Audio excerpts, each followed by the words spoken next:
कहानी की शुरुआत एफ्टल नाम के बुढ़ऊ से, जिसने अपने 40 साल की जिंदगी का ज्यादातर हिस्सा लाइटनिंग मैजिक का अध्ययन करने में लगाया ताकि डीमन लॉर्ड को दूसरे ग्रेट हीरोज के साथ मिलकर डिफीट कर सके। और नॉर्मली तो कहानियों में इसके बाद हीरो को धोखा मिलता है, लेकिन यहाँ किंगडम के लोग सच में उसकी कंट्रीब्यूशन के लिए ग्रेटफुल हैं। और मैं भी तुम लोगों का बहुत ग्रेटफुल हूँ यार। कहाँ से कहाँ तक आ गए हम, तो थैंक यू सो मच। और सॉरी बीच में मन किया तो बोल दिया ये। खैर, ऐसे ही किंग भी उनके डीमन इन्वेजन रोकने की ग्रेट एफर्ट के लिए थैंक्स देता है और उनके लिए रिवॉर्ड अनाउंस करता है।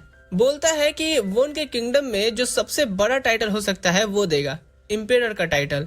एफ्टल ये सुन के शॉक्ड हो जाता है क्योंकि इम्पेरर का टाइटल तो यूजुअली सिर्फ नोबल्स लोगों को मिलता है और वो भी बहुत रेयर से। तो उसे ऐसा टाइटल मिलना सच में एक ग्रेट ऑनर है।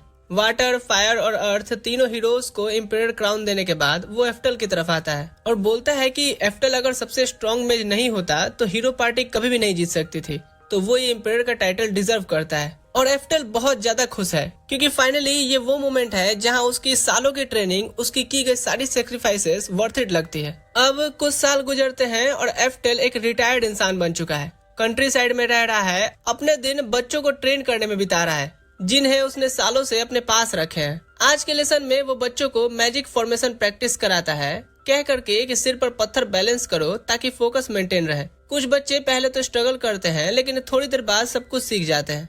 और जब एफ्टल को लगता है कि ये अच्छा कर रहे हैं, उन्हें फाइनली ब्रेक लेने को बोलता है। सब थके हुए हैं तो यहाँ जरूरत है उन्हें अप्रिशिएट करने की, जो वो करता भी है। लेकिन फिर बोलता है कि अभी उन्हें वो लेवल 4 मैजिक प्रैक्टिस करते देखना चाहता है जो उसने पिछले हफ्ते सिखाया था। लेकिन जैसे ही एफ्टल ये बोल के खत्म करता है, एक बच्ची मर्लिन बोलती है कि क्या खुद वो ब्रेक लेना नहीं चाहेंगे। एफ्टल देख सकता था कि उसके स्टूडेंट सच में वॉरिड है क्योंकि वो बूढ़ा हो रहा है, लेकिन वो मर्लिन को एश्योर करता है कि अभी भी वो बिना हड्डियों की आवाज के झुक सकता है, तो थोड़ी देर और खड़ा रहने से उसे कुछ भी नहीं होगा। यहाँ एफ्टल उस दिन को याद करता है जब उसने पहली बार मर्लिन को ढूंढा था।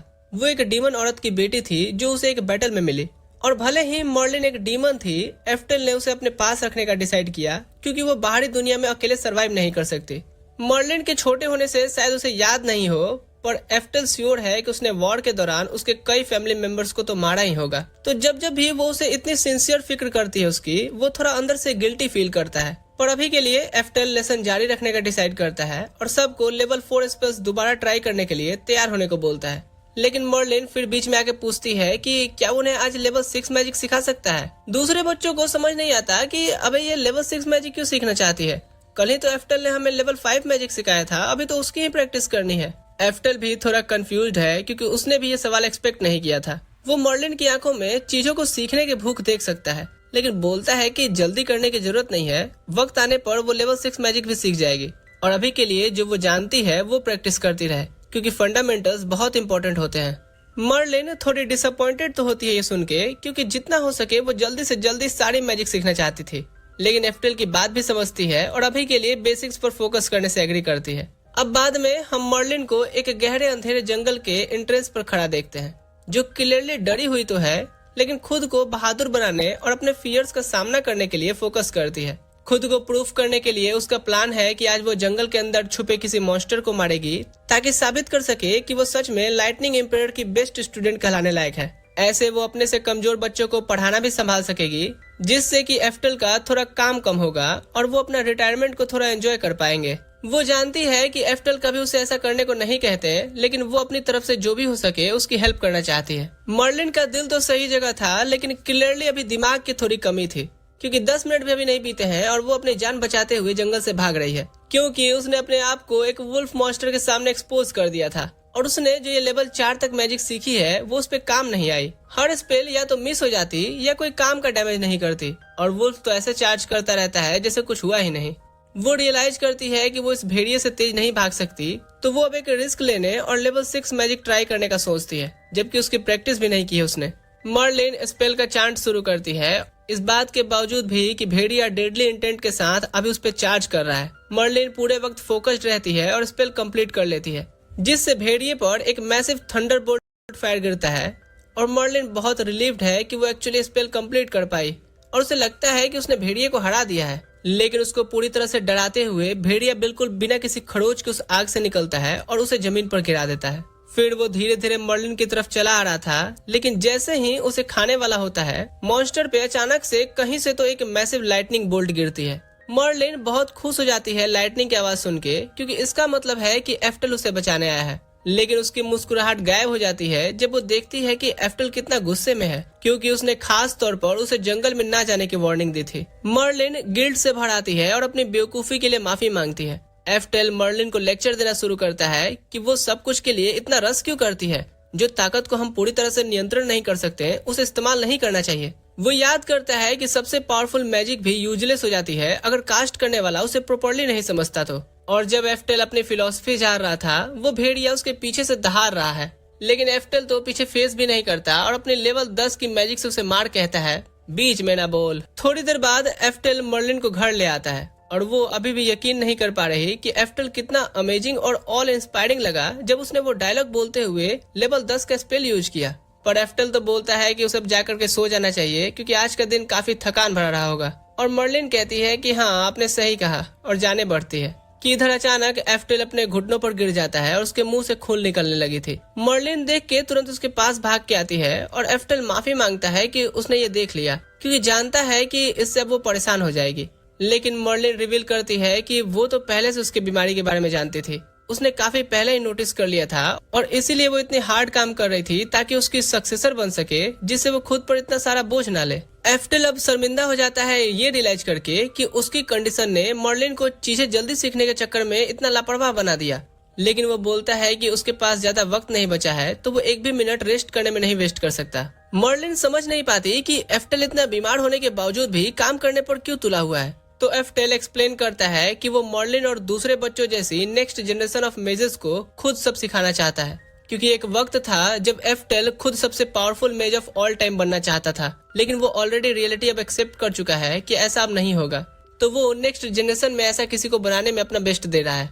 मर्लिन नहीं समझती कि एफ्टल का क्या मतलब है कि नहीं बन सका, क्योंकि उसके लिए तो वो क्लियरली बहुत स्ट्रांग है। एफ्टल कहता है कि वो जानता है कि वो ज्यादातर मेजेस से ज्यादा पावरफुल है, लेकिन कभी टॉप रैंक तक नहीं पहुंच सकता, क्योंकि दूसरे एम्पायर्स जो हैं वो सब उससे जवान, मजबूत और ज्यादा टैलेंटेड है। अगली सुबह जल्दी ही एफ्टल का एक स्टूडेंट नॉक करता है और उसे बहुत अच्छी न्यूज बताता है कि हाल ही में एक फ्लेम एम्पायर ने एक रिसर्च पब्लिश की है, एक मेथड के बारे में जो एक्यूरेटली एक मेज की मैजिकल एप्टीट्यूड पता कर सकता है। एफ्टल ये सुन के शॉक्ड हो जाता है और पेपर लेकर के खुद देखने लगता है, और सच में रिसर्च पेपर परफेक्टली मेज की एप्टीट्यूड टेस्ट करने का तरीका बता रहा था। एफ्टल इम्प्रेस्ड है कि कोई फ्लेम एम्पायर ने ऐसा कुछ सोच पाया, क्योंकि ये तो एक हिला देने वाली डिस्कवरी है जिसे एफ्टल भी सच में ट्राई करना चाहता है। तो वो जल्दी से सभी को इकट्ठा करने के लिए आवाज देता है। थोड़ी देर बाद सब लैब में मिलते हैं एप्टीट्यूड टेस्ट करने के लिए। रिसर्च में जो मटेरियल्स रिक्वायर्ड बताए गए हैं वो सब प्रिपेयर करने के बाद एफ्टल मर्लिन के एप्टीट्यूड टेस्ट करने से शुरू करता है। वो उसके 4 बालों को 4 अलग अलग टेस्ट ट्यूब में रखता है। थोड़ी देर बाद सबका रंग बदल जाता है। ब्लू और ग्रीन टेस्ट ट्यूब्स तो खास करके ब्राइट चमकने लगते हैं। रिसर्च के हिसाब से इतनी ब्राइट ग्लो का मतलब है कि मर्लिन के पास वाटर और विंड मैजिक दोनों में एस रैंक का टैलेंट है, जो सबको लगता है कि मर्लिन जितनी टैलेंटेड है उसके लिए तो बिल्कुल सही है। फीका कलर रेड और ब्राउन के लिए है, मतलब कि अर्थ और फायर मैजिक में बी और सी रैंक का टैलेंट है। जब बाकी सब बात करते हैं कि ये कितना कूल है, एफ्टल रियलाइज करता है कि ये टेस्ट सच में 100% एक्यूरेट है, क्योंकि ये बिल्कुल परफेक्टली मैच करता है जो उसने मर्लिन की ट्रेनिंग में बचपन से देखा था। अभी तक मेजेस को अपने एप्टीट्यूड टेस्ट करने का एक ही तरीका हुआ करता था कि सब फॉर्म्स में मैजिक को प्रैक्टिस करते जाओ जब तक 1 या 2 में तुम बाकी से आगे नहीं निकल जाते। लेकिन अब इस मेथड से एक मेज की मैजिकल टैलेंट बिल्कुल जन्म से ही पहचानी जा सकती है, जिससे होगा ये कि ट्रेनिंग भी उसी हिसाब से ऑप्टिमाइज की जा सकेगी और वो उसमें और ज्यादा स्ट्रॉन्ग बन पाएंगे। क्योंकि अब टेस्ट रियल लगता है, एफ्टल कहता है कि वो खुद भी एक बार ट्राई करना चाहता है। पहले तो मर्लिन सोचती है कि इसका कोई मतलब ही नहीं, क्योंकि वो तो पहले से जानते हैं कि वो एक लाइटनिंग एम्पायर है। लेकिन एफ्टल जानना चाहता है कि क्या उसमें कभी सच में वो था जो ग्रेटेस्ट बनने के लिए चाहिए। सालों में उसे हर किसी के साथ कीप अप करने के लिए कई बार ज्यादा मेहनत करनी पड़ी, और जब टेस्ट कंप्लीट होता है एफ्टल को पता चलता है कि क्यों, क्योंकि उसके अंदर टैलेंट बिल्कुल भी नहीं थी। एफ्टल बिल्कुल शॉक्ड में रह जाता है, क्योंकि ट्यूब में कोई कलर ना दिखाना इसका मतलब है कि उसके बॉडी में एक भी मैजिकल टैलेंट नहीं है। पहले तो एफ्टल रिजल्ट को कम्प्लीटली रिजेक्ट कर देता है, एज्यूम करता है कि शायद उससे प्रोसेस में कहीं गलती हो गई होगी। लेकिन चाहे कितनी बार भी वो ट्राई करे, रिजल्ट सेम रहता है। उसे अब इस फैक्ट के साथ रियलिटी में आना पड़ता है कि वो कभी दूसरे एम्पायर्स की हाइट्स तक नहीं पहुंचा, इसलिए नहीं कि उसने काफी ट्राई नहीं किया, बल्कि इसलिए क्योंकि उसके अंदर कोई टैलेंट ही नहीं थी। अब वो गॉड से इस चीज के लिए एक बिट्रेयल सा फील करने लगता है और उसकी धड़कनें इतनी तेज हो जाती हैं कि उसे हार्ट अटैक आते हैं और वो जमीन पे गिर जाता है। कुछ वक्त बाद एफ्टेल बेड पर होता है, उसकी कंडीशन और खराब होती जाती है और वो अपने आखिरी पलों में वो यही सोचता है कि उसकी जिंदगी कितनी अनफेयर थी, क्योंकि वो हमेशा उम्मीद और यकीन करता रहा कि अगर वो मेहनत करे तो वो ग्रेटेस्ट मेज ऑफ ऑल टाइम बन सकता है। लेकिन उसे तो अब जाकर के पता चला कि वो तो दरअसल किसी ऐसी सपना को चेस कर रहा था जो उसके लिए थी ही नहीं। थोड़ी देर बाद एफ्टेल फाइनली अपनी आखिरी सांसें लेता है, लेकिन उसकी मौत के साथ उसकी सेकंड रिइंकार्नेशन स्किल एक्टिवेट हो जाती है और वो हेवनली रियाल में जाता है रिइंकार्नेशन की गॉडेस से मिलने। वो तो बिल्कुल भूल ही गया था कि उसके पास ये स्किल भी है, क्योंकि पहली बार इस दुनिया में 50 साल पहले रिइंकार्नेट हुआ था और अब वो थोड़ा बेवकूफों की तरह फील कर रहा था कि मैं थोड़ी देर पहले मरने से पहले रो रहा था। बताओ। गॉडेस ऑफ रिइंकार्नेशन एफ्टेल का वार्मली वेलकम करती हैं, कह करके कि काफी लंबे वक्त बाद देखा तुम्हें, और वो बोलता है कि हाँ, वो बहुत इम्प्रेस्ड है कि वो जिंदगी में इतना आगे तक पहुंच पाया, जबकि उसकी बॉडी में तो कोई मैजिकल टैलेंट भी नहीं था। लेकिन ये साइड में रखते हुए अब एफ्टेल की सेकंड रिइंकार्नेशन का वक्त आ गया है, तो गॉडेस कहती हैं कि वो उसे एक चीट 2 टाइम्स ग्रोथ स्किल देना चाहेंगी ताकि अगली बार उसे बॉटल नेक से ना गुजरना पड़े। लेकिन एफ्टेल बोलता है कि उसकी जरूरत नहीं है, क्योंकि उसके पास पहले से ही वो सारी मैजिकल नॉलेज अब है जो पास्ट लाइफ में उसे चाहिए थी उन हाइट्स तक पहुंचने के लिए। गॉडेस ने उससे कुछ ऐसा ही जवाब एक्सपेक्ट किया था, क्योंकि आखिर एफ्टेल एक ऐसा ही इंसान है और क्योंकि वो तैयार है, अब उसे एक नए लाइफ में रिइंकार्नेट कर देती है। अब जब एफ्टेल अपनी आंखें खोलता है तो वो खुद को एक छोटे लड़के के बॉडी में पाता है जो अपनी माँ के साथ कंट्री साइड में रहता है। उसकी जिंदगी यहाँ बिल्कुल नॉर्मल है, लेकिन अब जो पिछली जिंदगी की मेमोरीज वापस आ गई हैं, वो पहले मौके पर सीधा सेड में जाता है उस फायर एम्पायर की बनाई एप्टीट्यूड अप्राइजल मेथड ट्राई करने के लिए। वो उम्मीद कर रहा था कि इस जिंदगी में शायद फाइनली कुछ अच्छा मैजिक एप्टीट्यूड मिले ताकि अपने पुराने सेल्फ को वो सरपास कर सके, लेकिन उसकी डिसअपॉइंटमेंट में इस जिंदगी में भी उसका 0 टैलेंट निकलता है और अब वो सच में पछता रहा होता है कि गॉडेस का चीट स्किल ऑफर उसने क्यों ठुकरा दिया। अब फिर से कम्प्लीटली टैलेंटलेस होने के साथ वो सोचता है कि लेवल 10 मैजिक सीखने के बाद वो बोतल नेक हो जाएगा, जैसा पिछली जिंदगी में हुआ था। लेकिन जैसे ही वो अपनी इस फूटी किस्मत पर चिंता करता है, अचानक ऊपर से उसे एक ड्रैगन उड़ता हुआ दिखता है। वो सीधा शहर की तरफ जा रहा था और नाइट्स का एक ग्रुप ड्रैगन को रोकने की कोशिश कर रहे थे, तो एफ्टेल उनके पीछे भागता है उनकी हेल्प करने के लिए, पर रियलाइज करता है कि वो तो अभी सिर्फ 4 साल का है। पिछले वाले दादाजी वाले शरीर में अगर वो होता तो ड्रैगन को एक पल में ही जमीन पर ले आता, लेकिन इस बॉडी में अपना ओरिजिनल लेवल 10 मैजिक कास्ट करना पॉसिबल ही नहीं है। लेकिन जैसे ही एफ्टेल अपने उस स्किल के बारे में सोच रहा होता है, उसकी बॉडी अचानक से रिएक्ट करनी शुरू कर देती है और वो स्पेल जो उसने पिछली जिंदगी में पूरी डेवलप की थी एक्सीडेंटली कास्ट हो जाती है और ड्रैगन को एक ही हिट में नीचे ले आई थी। नाइट्स सब गिरे हुए ड्रैगन के आसपास इकट्ठे होते हैं और बिल्कुल कंफ्यूज्ड हैं कि ड्रैगन कैसे गिराया गया, और ऑनेस्टली एफ्टेल भी उतना ही कंफ्यूज है, क्योंकि उसने कभी एक्सपेक्ट नहीं किया था कि पिछली जिंदगी की पीक पर गेन की गई स्किल्स इस नए बॉडी में भी उतनी ही कारगर होगी। अब 3 साल गुजर गए हैं एफ्टेल को इस बॉडी में रिइंकार्नेट हुए, और स्टडिंग के थ्रू उसने फिगर आउट किया है कि वो सच में अभी भी सेम ही दुनिया में है, लेकिन एफ्टेल की पिछली जिंदगी से 400 साल आगे। उसकी अभी की फैमिली की बात करें तो माँ के अलावा उसका टेक्निकली एक बाप भी है, लेकिन उसने कभी उसे देखा नहीं, जिसका नाम ड्यूक ऑर्कॉट है और वो एफ्टेल का ही एक डिसेंडेंट है। तो वो उससे मिलना तो चाहता है, लेकिन अभी तक ऐसा मौका नहीं बना। उसकी माँ ऑर्किड की कई रानियों में से एक है, लेकिन उनके पास कोई मैजिकल टैलेंट नहीं है जिससे दूसरी रानियां उन्हें पसंद नहीं करती, क्योंकि उनके हिसाब से एक मेज फैमिली में मैजिकल एप्टीट्यूड के बिना किसी का कोई जगह नहीं। तो उन्होंने उसे कहीं जंगल में भेज दिया है, और इसका प्रैक्टिकली मतलब ये भी है कि एफ्टेल को फैमिली के मेंबर से रिकॉग्नाइज नहीं किया जाता। एक लड़का फ्रेजर देखता है कि एफ्टेल सैड लग रहा है, तो माफी मांगता है कि उन्हें ऐसा ट्रीट किया जा रहा है। बोलता है कि वो ऑर्किड का मन बदलने की कोशिश कर रहा है, लेकिन अभी तक आसान नहीं रहा है। फ्रेजर एफ्टेल के साथ ऐसे पेश आता है जैसे उसका बड़ा भाई हो, लेकिन फ्रेजर सिर्फ उसका हाफ ब्रदर है, क्योंकि वो ऑर्किड की दूसरी रानी का बेटा है, और उसे एफ्टेल और उसकी माँ की सिचुएशन पर दया आता है, तो काफी वक्त से थोड़ी थोड़ी मदद करता आ रहा है। एफ्टेल को भी वो पसंद आ गया है और उसे लगता है कि फ्रेजर एक अच्छा इंसान है। फ्रेजर तभी उस महीने की मदद के लिए कुछ पैसा छोड़ जाता है और जाने से पहले पूछता है कि और कुछ चाहिए क्या, लेकिन एफ्टेल की माँ उसे थैंक्स देती हैं, कह करके कि वो पहले से ही बहुत ज्यादा कर चुका है। ये एग्जैक्टली आइडियल फैमिली सिचुएशन लगती है, लेकिन एफ्टेल तो ज्यादा परवाह नहीं करता, क्योंकि उसे तो अब मैजिक स्टडी करना है। फ्रेजर यहाँ थोड़ी देर चाय के लिए रुकता है और वहाँ रुकते हुए एफ्टेल से पूछता है कि वो फ्यूचर में क्या हासिल करना चाहता है, क्योंकि उसने नोटिस किया है कि एफ्टेल काफी पढ़ाई करता है। एफ्टेल एक्साइटेड हो जाता है फ्रेजर का सवाल सुन करके और उसे बताने ही वाला होता है कि वो अपनी पूरी जिंदगी मैजिक स्टडी करने के लिए डेडिकेट करना चाहता है, लेकिन उसकी माँ तो उसका मुंह बंद कर देती हैं और फ्रेजर को बोलती हैं क्योंकि इसके पास उसके जैसी कोई मैजिक एप्टीट्यूड नहीं है, तो वो होप कर रही हैं कि इसे कोई वो मिलिट्री स्कूल में एनरोल करा देंगे। फ्रेजर इस आइडिया से खुश हो जाता है क्योंकि वो भी मिलिट्री स्कूल गया था और स्वॉर्ड्समैनशिप में क्लास टॉप रैंक करके ग्रेजुएट किया है, तो उसे लगता है कि एफ्टेल के लिए भी ये परफेक्ट होगा। वो उससे पूछता है कि क्या वो पीछे चल के अभी थोड़ी देर तलवारबाजी प्रैक्टिस करना चाहेगा, और एफ्टेल के रिस्पॉन्ड करने से पहले उसकी माँ बोलती है कि हाँ बहुत अच्छा रहेगा इसके लिए।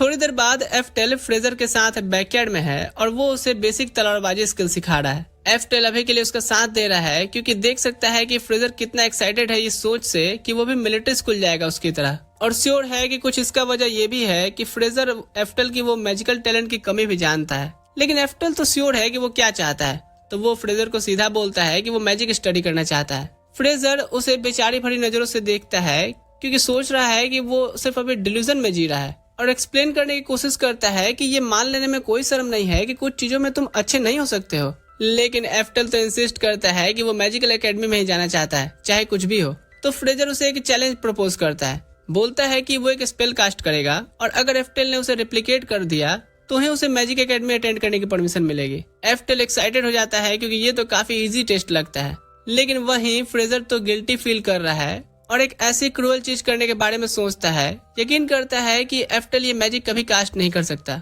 और ये उसका तरीका है एफ्टेल को रियलाइज कराने का कि बिना मैजिक एप्टीट्यूड के मैजिक स्टडी करना पॉसिबल ही नहीं। फ्रेजर विंड स्पेल कास्ट करना शुरू करता है, वहीं एफ्टेल तो कंफ्यूजन के साथ देखता है कि ये नाच क्यों रहा है, और जब फ्रेजर डन होता है वो एक विंड स्लैश कास्ट करता है जो एक पेड़ को सीधा चीर के रख देता है। वो खुद से इम्प्रेस्ड है क्योंकि ऐसा स्पेल कास्ट करना बहुत एफर्ट लेता है। उसने एज्यूम किया था कि एफ्टेल उसकी परफॉर्मेंस देख के ऑ में रह जाएगा, लेकिन एफ्टेल तो बिल्कुल भी इम्प्रेस्ड नहीं लगता।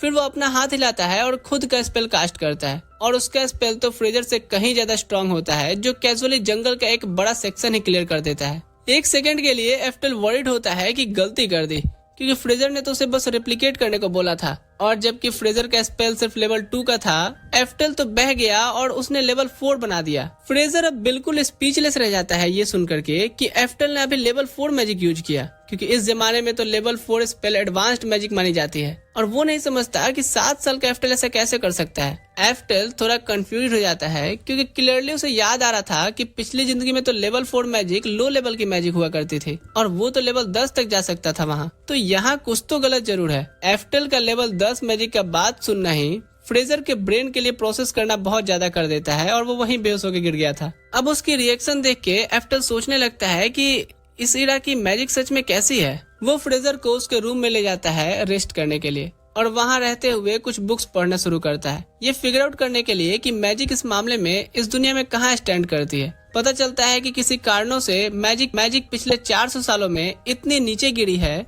जिसका कोई जवाब नहीं। कुछ मोमेंट्स बाद फ्रेजर उठ जाता है और अभी भी फ्रीक आउट कर रहा था कि एफ्टेल इतने स्ट्रॉन्ग मैजिक यूज कैसे कर सकता है, लेकिन एफ्टेल तो उसे झांसा में ले लेता है ये कह करके कि जब उसने स्पेल कास्ट किया था ना तो पेड़ एक टूट करके आया, उसके लकड़ी का एक टुकड़ा उसके सर पे आकर गिरा होगा, इसलिए वो बेहोश हो गया था। तो उसने जो भी कुछ देखा या सोचा वो सब हेलुसिनेशन रही होगी। अब एफ्टेल का फ्रेजर को हेलुसिनेट कर रहा है ये कन्विंस करने का वजह ये है कि अगर इस दुनिया की मैजिक सच में इतनी लो लेवल की है तो वो अपनी पावर रिवील करना एक नेशनल इंसिडेंट क्रिएट कर सकता है। तो वो अभी के लिए उसे छुपाने का डिसाइड करता है और सच में मैजिक स्टडी करता रहेगा और साथ ही मिलिट्री स्कूल जाने के लिए प्रिटेंड करता रहेगा। कम से कम तो अभी के लिए उसका यही प्लान था, लेकिन ट्रेनिंग के दौरान एफ्टेल को फ्रेजर से इतनी बार हारना पड़ा है कि वो फ्यूरियस हो गया है और जेन्युइनली अब तलवारबाजी में इम्प्रूव करना चाहता है, सिर्फ फ्रेजर से बदला लेने के लिए। अब 10 साल की उम्र तक एफ्टेल ने तलवारबाजी में धार लगा लिया है और उसकी स्किल इस पॉइंट तक आ गई है कि वो एक वुडन स्वॉर्ड से लोगों को हवा में चीर सकता है। श्योर है कि मैजिक तो कूल है ही, लेकिन तलवार यूज करना भी काफी फन है,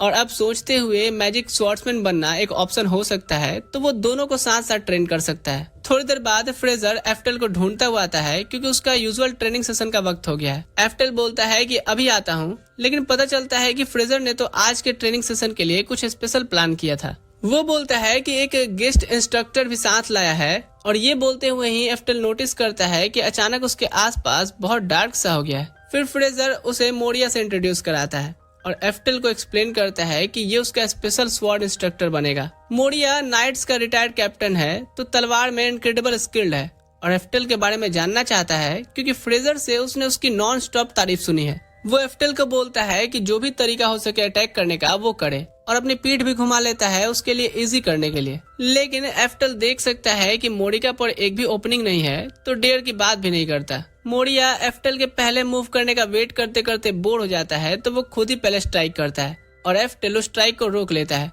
लेकिन मोरिया अभी तक इम्प्रेस्ड नहीं है क्योंकि कोई भी स्वॉर्ड्समैन ये कर सकता है। वहीं एफ्टेल तो जानता है कि अपने करंट बॉडी में मोरिया जैसे स्ट्रेंथ से मुकाबला करना पॉसिबल नहीं है, तो वो खुद पर फिजिकल एनहेंसमेंट कास्ट करता है और मोरिया एक्चुअली इम्प्रेस्ड हो जाता है इस चीज से क्योंकि उसकी उम्र के लिए ये एक एडवांस्ड स्किल है। तो यही एक वजह है कि फ्रेजर ने सोचा होगा कि एफ्टेल इतना स्पेशल क्यों है, क्योंकि फ्रेजर के हिसाब से जबकि एफ्टेल मैजिक यूज करने में इनकेपेबल है, उसने नोटिस किया कि एफ्टेल के बॉडी में काफी माना है और वो उसे उतना ही अच्छी तरह से कंट्रोल कर सकता है जितना कोई भी मैच कर सकता है।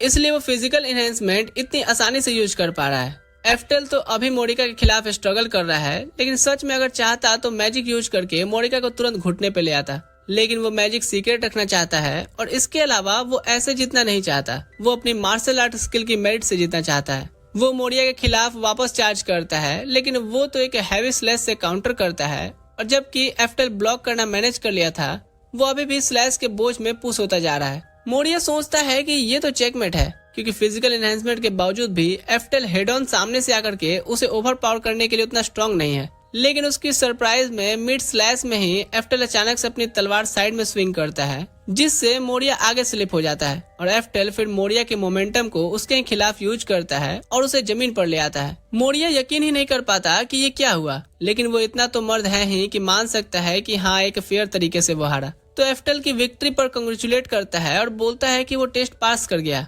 एफ्टेल नहीं जानता कि वो ये क्या बोल रहा है क्योंकि ये तो सिर्फ एक रेगुलर फ्रेंडली मैच उसने समझा था। तब फ्रेजर एक्सप्लेन करता है कि वो एक्चुअली मोरिया को उसे टेस्ट करने के लिए लाया था क्योंकि ये मिलिट्री स्कूल का हेड मास्टर है और क्योंकि एफ्टेल ने उसे बीट कर दिया है तो एडमिशन गारंटी हो गई है। वो ये भी कहता है कि पर उसे अभी 15 साल होने तक का इंतजार करना पड़ेगा। कुछ वक्त गुजरता है, इधर एफ्टेल जंगल में अपनी लेवल 10 स्पेल प्रैक्टिस कर रहा है और थोड़ा फ्रस्ट्रेटेड है क्योंकि कास्टिंग टाइम में वो थोड़ा स्लो है जितना चाहता है उससे, तो वो अभी भी उसे बहुत कम करने की कोशिश कर रहा है। उसे रेनी डेज पसंद है क्योंकि इसमें बिना सस्पिशन के वो मैजिक ट्रेन करने का मौका ढूंढ सकता है और लोग समझेंगे कि बारिश की वजह से बिजली चमक रही है। लेकिन वो ये अंदाजा लगाना भूल गया कि कोई उसे ढूंढने भी आ सकता है क्योंकि एक मोमेंट बाद ही फ्रेजर भागता हुआ आता है। बिल्कुल घबराया है क्योंकि उसने इतनी टेरिफाइंग लाइटनिंग बोल्ट एफ्टेल के पास ही गिरते हुए देखी है। वो पूछता है कि क्या वो ठीक है और एफ्टेल बोलता है कि हाँ वो तो ठीक ही है। लेकिन फ्रेजर लेक्चर देने लगता है खुद को हर्ट ना करने क्योंकि अगले साल ही उसे मिलिट्री स्कूल में एनरोल होना है।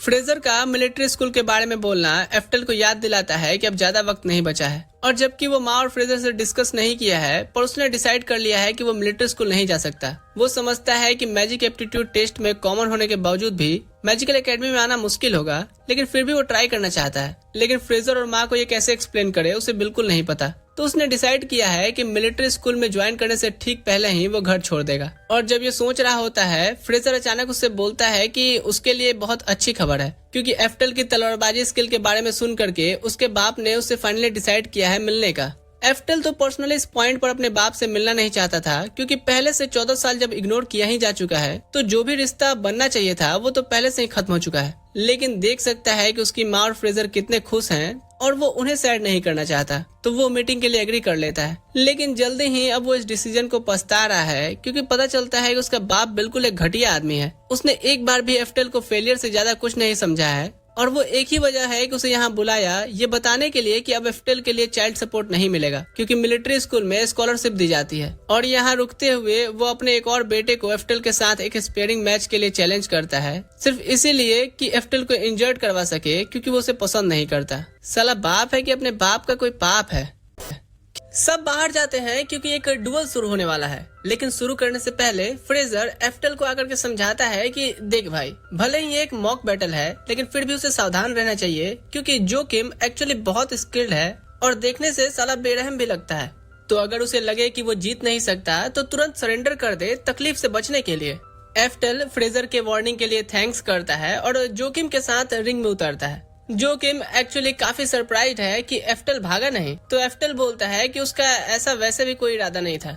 जोकिम फिर एफ्टल की तरफ एक तलवार फेंकता है डुअल के लिए यूज करने, और जैसे ही एफ्टल उसे पकड़ता है रियलाइज करता है कि ये उन प्रैक्टिस स्वॉर्ड से तो कहीं ज्यादा भारी है जिसका उसे आदत था। जोकिम ये देख हंस के बोलता है कि ये तलवार उसके स्पेशल हार्डवुड से बनी है और इतनी हैवी है कि एक सॉलिड स्ट्राइक इजिली हड्डी तोड़ सकती है या खोपड़ी में भी घुस सकती है। ऑब्वियसली ये एफ्टल को थोड़ा डराने के लिए कहा था उसने, लेकिन वो बिल्कुल भी नहीं झिझकता और ये चीज जोकिम को जोखिम भरा गुस्सा दिलाती है। तो वो लगता है एफ्टल और उसकी माँ को बहुत ही रंगीन रंगीन गालियां देने। एफ्टल खुद पर तो कई इंसल्ट्स हैंडल कर सकता है, लेकिन वो अपनी माँ के बारे में ऐसी डिसरिस्पेक्ट सहने वाला नहीं था। और वो सच में शर्मिंदा है कि उसके ब्लड लाइन में जोकिम और उसके बाप जैसे लोग कैसे पैदा हो गए। उससे निकलने वाला अब गुस्सा इतना इंटेंस होता है कि जोकिम भी फील करता है कि कुछ तो अलग है इस लड़के में। और जैसे ही डुअल शुरू होता है एफ्टल तुरंत जोकिम पर चार्ज करता है, सीधा उसके सर की तरफ एम करते हुए। जोकिम सिर्फ डम लक से ही बेरली बचने में मैनेज करता है और एफ्टल सरप्राइज है कि वो इतने करीब पहुंच गया, क्योंकि दूसरों ने तो जोकिम की इतनी हाइप की थी। वो एक्सपेक्ट करा था कि वो ज्यादा फाइट करेगा। एफ्टल कुछ और स्ट्राइक्स करता है जोकिम की लिमिट्स टेस्ट करने के लिए, और जोकिम सच में बहुत स्ट्रगल कर रहा है। वो मुश्किल से ही एफ्टल की फाइनल स्ट्राइक ब्लॉक करने में मैनेज करता है, लेकिन एफ्टल ने तो अभी तक जो भी कुछ किया वो तो बिना फिजिकल एनहेंसमेंट मैजिक यूज किया था। तो जब वो फिजिकल एनहेंसमेंट एक्टिवेट करता है वो आसानी से अपनी तलवार जोकिम के चेहरे में धंसा देके उसे जमीन पर गिरा देता है। और जब जोकिम वहाँ तरबतर हुए डिसबिलीफ में पड़ा है, एफ्टल उसे वार्न करता है कि अगर उसने दोबारा उसकी माँ को इंसल्ट किया तो उससे उसकी जान ली जाएगी। और Joachim, I am not joking. अब जब चूंकि डुअल खत्म हो गया है, एफ्टल बोलता है कि यहाँ उनके लिए अब कुछ और करना बाकी नहीं है, तो वो अपनी माँ से पूछता है कि क्या अब हम चलें? एफ्टल की माँ थोड़ी शॉक्ड है जो कुछ अभी हुआ उससे, क्योंकि ये यकीन करना उनके लिए भी मुश्किल है कि उसका बेटा सच में इतना स्ट्रांग है। बावजूद हैरानी के वो उस पर बहुत प्राउड भी है। उसके बाद चीजें ज्यादातर नॉर्मल ही हो जाती है, पर एफ्टल थोड़ा सरप्राइज है कि सब कुछ इतना शांत सा क्यों है, क्योंकि वो तो एक्सपेक्ट करा था कि उसका बाप कुछ न कुछ करने की तो कोशिश जरूर करेगा उस दिन जो हुआ उसका बदला लेने के लिए, लेकिन अभी तक ऐसा कुछ भी नहीं हुआ था। तभी दरवाजे पर जोर से ठक ठक होती है, तो एफ्टल और उसकी माँ जाके खोलते हैं गेट और शॉक्ड में देखते हैं कि मोरिया और फ्रेजर एक बेबी गोद में लिए खड़े हैं। वो पूछते हैं कि क्या चल रहा है और ये बच्चा उनके साथ क्यों है। तो फ्रेजर एक्सप्लेन करता है कि ये बहुत लंबी कहानी है। एफ्टल कहता है तो 2x पे सुना दो। फ्रेजर बताता है कि मेन कैपिटल के आसपास हम सिक्योरिटी स्ट्रॉन्ग करने के एफर्ट्स कर रहे थे, क्योंकि उन्हें मिले इंटेलिजेंस के मुताबिक कोई प्रिंस को असैसिनेट करने की प्लानिंग कर रहा था। लेकिन तभी एक नाइट भागता हुआ आया और सबको इन्फॉर्म किया कि बारबेरियंस शहर में घुस आए हैं। तो वो पहले से बहुत देर कर चुके थे। ये क्लियर था कि बारबेरियंस का अल्टीमेट गोल प्रिंस को ही मारना था। तो मोरिया और फ्रेजर ने प्रिंस को पकड़ा और भाग निकले सबसे सेफ जगह की तरफ, जो उन्हें यही लगी, जहाँ के बारे में कोई नहीं जानता। प्रिंस को टारगेट किए जाने की वजह यह है कि पिछले किंग के 2 बेटे थे, और जबकि ट्रेडिशन के अनुसार बड़े बेटे को गद्दी मिलनी चाहिए, लेकिन जो दूसरा छोटा बेटा था वो उस वक्त कहीं ज्यादा टैलेंटेड था। तो दूसरे बेटे को करंट किंग बना दिया गया और पहला बेटा क्राउन मिनिस्टर बना रहा। पर अभी तक दूसरे बेटे का कोई वारिस लड़का नहीं हुआ था। तो काफी लंबे वक्त तक ऐसा लगता रहा कि पहले बेटे का बेटा ही अगला किंग बनेगा। लेकिन किस्मत से दूसरा बेटा इवेंचुअली अपना बेटा कर ही लिया बेचारी रानी। और अब पहला बेटा दूसरे बेटे के बेटे को हटाना चाहता है ताकि उसका खुद का बेटा किंग बन सके। बेसिकली मिनिस्टर जो करंट का है किंग के बेटे को मारना चाहता है और उसे किल करने की प्लानिंग कर रहा है। और फ्रेजर के पास यकीन करने की वजह भी है क्योंकि उनका बाप इसमें किसी तरह से इन्वॉल्व है, क्योंकि वो सबसे ज्यादा बेनिफिट करेगा अगर मिनिस्टर का बेटा किंग बनता है। तो अब इन कंडीशंस में प्रिंस को वापस कैपिटल नहीं ले जा सकते हैं। यहाँ फ्रेजर प्लान करता है कि बॉर्डर क्रॉस करें और जितना पॉसिबल हो सके दूर जाएं ताकि प्रिंस सेफ रहे। अगले सुबह दोनों मोरिया और फ्रेजर प्रिंस के साथ बॉर्डर की तरफ निकलने की तैयारी करते हैं, लेकिन जाने से पहले एफ्टल अचानक से पूरी गियर में बाहर आता है और बोलता है कि वो भी साथ में जाना चाहता है। एफ्टल की माँ ये सुन के तो रोने ही लगती हैं, लेकिन मोरिया एक्चुअली खुश है कि वो आना चाहता है क्योंकि उन्हें जो भी हेल्प मिल सके वो चाहिए। एफ्टल नॉर्मली खुद को तो ऐसी सिचुएशन में पर्सनली इन्वॉल्व करने की जरूरत नहीं फील कर रहा, लेकिन उसे याद है कि पिछली जिंदगी में इस नेशन के किंग ने उससे कितना अच्छा ट्रीट किया था। तो वो उसकी काइंडनेस चुकाना चाहता है उसके डिसेंडेंट्स का ख्याल रखे। अब खास कर क्योंकि उसका बाप भी इस एसिनेशन में शामिल है। तो वो अपनी माँ को अभी के लिए गुड बाय कहता है और सब साथ में बॉर्डर की तरफ निकलना शुरू करते हैं। जैसे ही एफ्टल और बाकी जंगल से गुजरते हैं, अचानक पास से एक जोर की क्रैकलिंग आवाज सुनाई देती है, ऑलमोस्ट थंडर जैसी।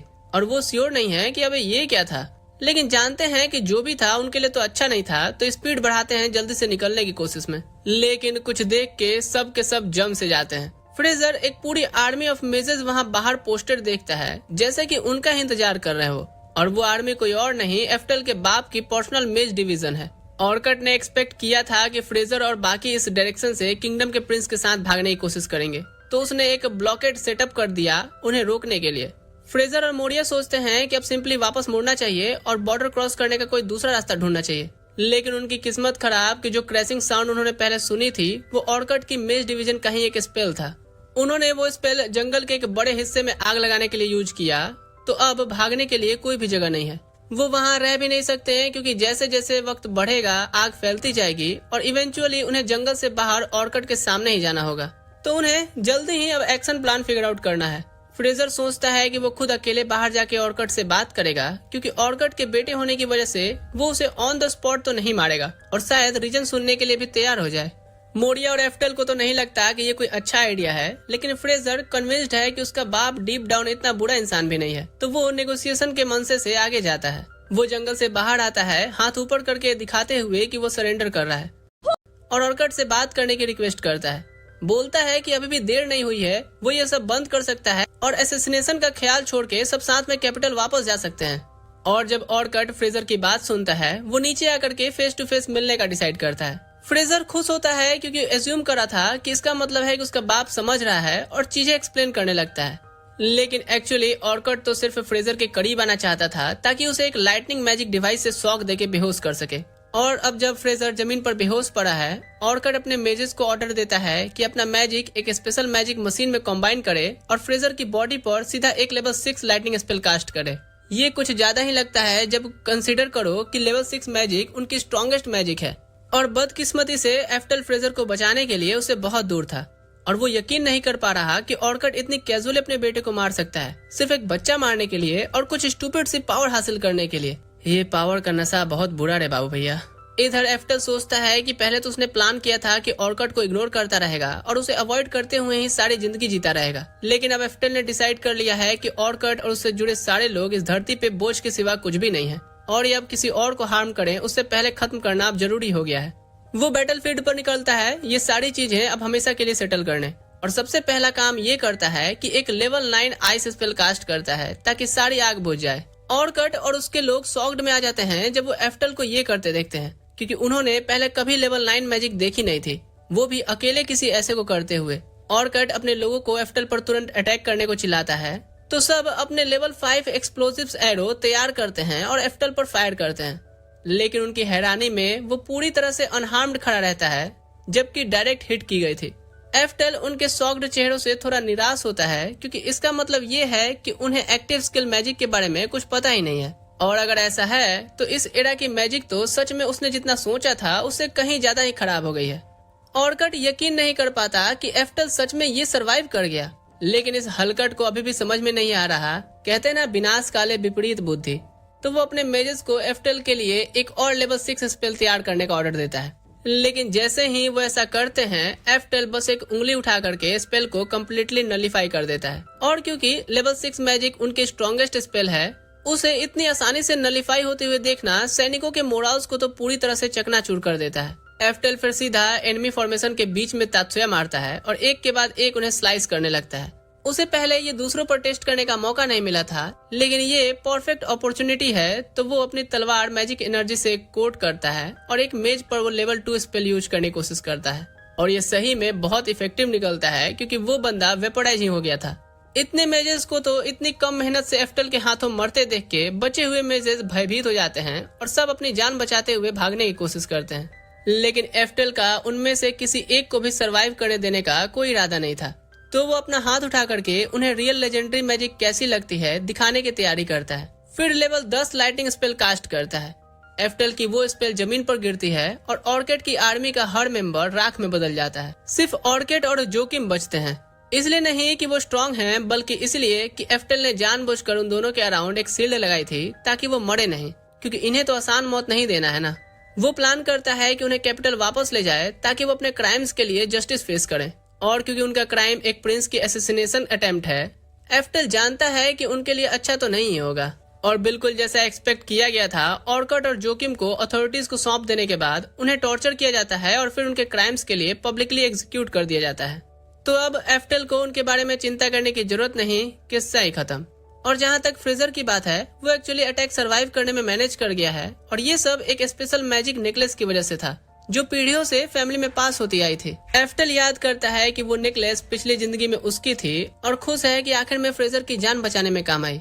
ऑर्कट के डेथ के बाद उसका ड्यूक टाइटल आगे बढ़ाने की बातें हो रही थी क्योंकि फ्रेजर ने प्रिंस को प्रोटेक्ट करने के लिए अपनी जान दांव पर लगाई थी। तो ये डिसाइड किया गया कि फ्रेजर फैमिली का नया हेड बनेगा। जहाँ तक एफ्टल की बात है, उसने डिसाइड किया है कि फ्रेजर और मोरिया को अपने रियल मैजिक कैपेबिलिटीज के बारे में फाइनली वो सच बताए, क्योंकि वो सच जानने के हकदार भी हैं। लेकिन रिइंकार्नेटेड होने वाला पार्ट वो अभी भी सीक्रेट ही रखता है। दोनों एकदम स्पीचलेस रह जाते हैं जब वो देखते हैं कि एफ्टल क्या कर सकता है। एफ्टल उन्हें पहले नहीं बताने के लिए माफी मांगता है, लेकिन दोनों बोलते हैं कि कोई प्रॉब्लम नहीं, क्योंकि वो समझते हैं कि वो ऐसी पावर्स क्यों नहीं रिवील करना चाहता था।